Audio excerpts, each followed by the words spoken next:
శ్రీ గురుభ్యో నమః. శ్రీ రమణ సద్గురుదేవాయ నమః. శ్రీ రమణ భాషణంలో 553 ఆశ్రమవాసుడు భగవాన్ ఇలా అడిగారు, మా పూర్వజన్మలో మేము ఎవరిమి, గతంలోని విషయాలు మాకు ఎందుకు జ్ఞప్తి రావడం లేదు అని. ఆశ్రమంలో ఉండేవారే భగవాన్ శిష్యులు, మేము పూర్వజన్మలో ఎవరమై ఉన్నాం భగవాన్, మాకెందుకు మా గత జన్మలు గుర్తులోకి రావడం లేదు అని అడిగారు. అప్పుడు మహర్షి అన్నారు, అవును, దేవుడి కృప ఎంత గొప్పదో కదా, మీకు వాటిని స్మృతి రానివ్వడం లేదాయన. తాము పుణ్యశీలురము అని తెలిస్తే మీకు గర్వం కలుగుతుందని, పాపులే అయి ఉంటే వారికి ఎంతో నిరుత్సాహము దిగులు కలుగుతాయని, అందుకని మనకు భగవంతుడు గుర్తు రానివ్వడం లేదు. భగవంతుడు ఎంత కరుణామయుడో కదా. ఇందులో ఏదీ మంచిది కాదు కదా. పాపులమని తెలిసినా పాదే భయమే, పుణ్యాత్ములంటే కొమ్ముచ్చేస్తాయి. అంచేత రెండూ మంచిది కాదు. అన్నిటికంటే ముందు తన్ను తాను ఎరగడమే మంచిది. నిన్ను నిన్ను వెలిగిన తర్వాత వీటిలో గొడవే లేదు, నువ్వు ఇదేదీ కాదు గనక.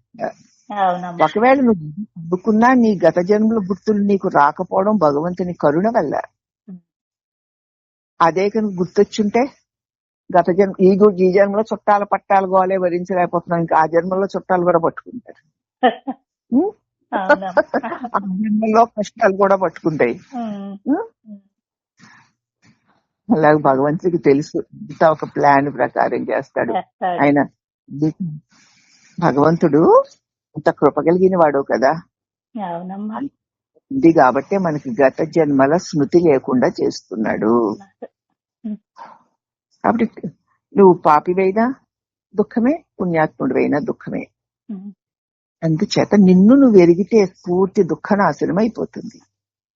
ఈ జన్మ నీకు ఇవ్వబడింది కాబట్టి ఈ జన్మలో నిన్ను నువ్వు తెలుసుకో. గత జన్మల పరంపరలు, రాబోయే జన్మల పరంపరలు ఒక్క దెబ్బకి తిరిగి రాలిపోతాయి. నిన్ను నువ్వు తెలుసుకోవడమే అదొక్కటే చాలు అన్నారు భగవాన్. చేత ఎవరైనా గత జన్మల గురించి చెప్తున్నారట, రాబోయే జన్మల గురించి చెప్తున్నారట, గతంలో జరిగిపోయేవి చెప్పేస్తున్నారట, రేపు జరగబోయేవి చెప్పేస్తున్నారా అంటే ఓహో ఓహో అనుకోకండి. ఒరిగేదే ఉంది, ఏమీ ఉండదమ్మా. ఈ నిమిషాన్ని చస్తే ఏమిటి అనుకోండి, అది గుర్తు ఉండాలమ్మా. ఒక్క గుర్తు నిరంతరము మృత్యు సృహ కలిగి ఉన్నవాడే ముక్తుడు. చావు గుర్తు రాకూడదు, గుర్తు కూడా రాదు మనకి. నిరంతరం మృత్యు సృహ కలిగి ఈ క్షణంలో ఏమో ఏం జరుగుతుంది ఎవరికి తెలుసు. వారి శరీరాలు వదిలినట్లే మనం వదిలేస్తాం. ఇంకెందుకు వ్యధ? మన వాళ్ళకి ఎవరన్నా ఏదైనా అయిపోతుందేమో, వాళ్ళు చచ్చిపోతున్నారేమో అంటే ఎంత బాధో ఎంత భయమో. ఎందుకంటే నీకు దేహాత్మ భావన అంత గాఢంగా ఉంది గనక. కాబట్టి ముందు నీ దేహాత్మ భావన పోవడానికి నువ్వు దేహం అవునో కాదో చూడు. కాదని తెలిసినా కాదు అన్నట్లు ఉండలేకపోతున్నావంటే నీకేం అడ్డొస్తుందో చూడు. చిత్త అహంకారం మమకారాలు అడ్డొస్తున్నాయి. అప్పుడు ఏం చేయను అంటే ఇప్పుడే చచ్చిపోతే ఇవన్నీ నాకేమిటి అని చూడు, నాకు కూడా వచ్చేది ఏమిటి అని చూడు. ఈ రకంగా నువ్వు నేనెవరిననేటువంటి ప్రశ్న వేసుకున్నప్పుడు ప్రతిదీ నీ లోపల నుంచి నీకు వస్తుందా సమాధానం. ప్రశ్న నీ లోపల నుంచి వస్తుంది, సమాధానం నీ లోపల నుంచి వస్తుంది. సరే, ఇప్పుడు నేను చచ్చిపోతే నాకెవరు వీరందరూ? ఏరి గతంలో వెళ్ళిపోయిన వాళ్ళు ఎవరైనా నీ వారుగా నీ కోసం ఉన్నారా? లేరు. మరికనే రేపు నువ్వు కూడా అంతే కదా. అంతే అమ్మా.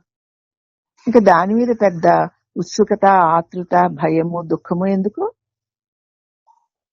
ఇలాగ నిరంతరం నువ్వు ఆ మనంలో ఉంటే మృత్యు భయమే పోతుంది. మృత్యు భయాన్ని పోగొట్టుకోగలిగిన వాడే ముక్తుడు. కాబట్టి అది తన్ను తాను ఎరుగుట వల్లనే సాధ్యం ఉమ్, అని ప్రబోధ చేశారు భగవాన్ శ్రీరమణుల వారు. కాబట్టి నిరంతరము మనం మన స్వరూపాన్ని మనం తెలుసుకోవడానికి నువ్వు కానిదేదో తెలుసుకొని వదులుతూ పో. ఉమ్, వదిలేస్తే మిగిలింది నువ్వే. పోగొట్టుకునేది లేదు, రాబట్టుకునేది ఉన్నది నువ్వే అన్న అనుభవం నీకు స్థిరపడుతుంది. స్థిరపడాలి అంటే పూర్ణ దుఃఖము పోయి పూర్తి దుఃఖము పోయి పూర్ణ సుఖము, దుఃఖము లేని సుఖం నీకు కలగాలి అంటే దేహమోహం తొలగాలి. దాన్ని నువ్వు ఇప్పుడే పరిశీలన ద్వారా ప్రతి క్షణం ఏదొచ్చి ఇది ఎవరికి అని ప్రశ్నించు. ప్రతిదీ దేహ సంబంధమై ఉంటుందే తప్ప దేహ సంబంధం కానిది ఏది ఉండదు. ఉండదమ్మా. మనసులో ఉన్న వాసనలు దేహ సంబంధమైనవే, గతగతాలవైన అవునా. బయట వెలుపల ఉన్నటువంటి వాసనలు కూడా, విషయాలు కూడా దేహ సంబంధమైనవే. అన్ని దేహ సంబంధమైనవి. కోట్ల కోట్ల వాసనలు ఉన్న దేహ సంబంధమైనవే. ఎందుకు? దేహాన్ని నన్నుక్కున్న మోహం వల్ల. అవునమ్మా. ఇది నువ్వేమో ఒక్కసారి చూడాలంటే నేను ఎవరి నన్ను ప్రశ్నించుకో. అప్పుడు నీకేం సమాధానం వస్తుంది? ఏ సమాధానము రాదు. ఆ ప్రశ్నించుకుని సమాధానం కోసం ఎదురు చూస్తున్న క్షణంలో నువ్వు దేహాన్ని వదిలి ఉన్నావు.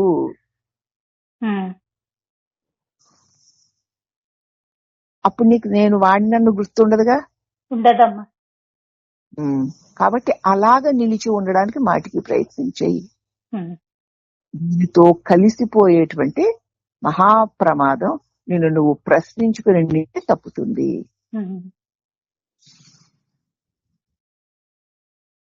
కాబట్టి నిన్ను నువ్వు తెలుసుకోవడమే నిజమైన మోక్షము, అది ఒక్కటే చాలు అన్నారు శ్రీ భగవాన్ల వారికి అనేక వందనములు.